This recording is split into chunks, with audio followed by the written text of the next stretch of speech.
Hello, my name's Tracy and I use different patterns to make the letters of my name. Hello, my name's Paul. I've hidden the letters of my name in my folder. P, A, U and upside down L. Hi, my name's Susie and I've used different shapes and techniques to spell out the letters of my name.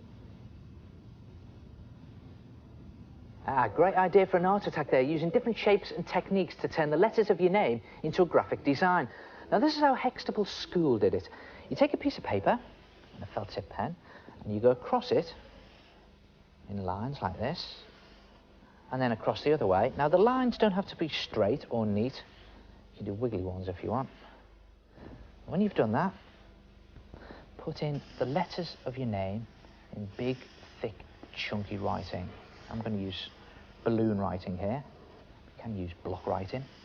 Whatever you like, as long as it's big and chunky. And squeeze the I in there.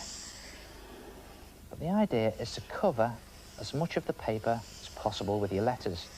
So there goes the L, and I'll just stick in the dot of the I up there.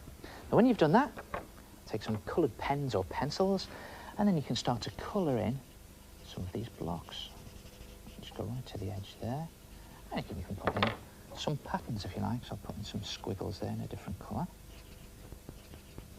And if you colour in all of the blocks, when you've finished, it looks something like this. Of course, you can go one step further. If you do it on cardboard, then cut the letters out and then paint them on the back as well.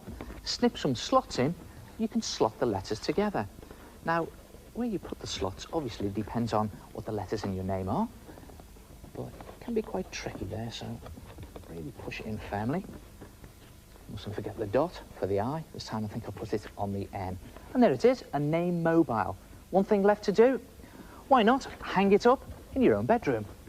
Try it yourself and give yourself your own name graphic attack. I'll see you next time. Until then, have some good art attacks. Ta-ra!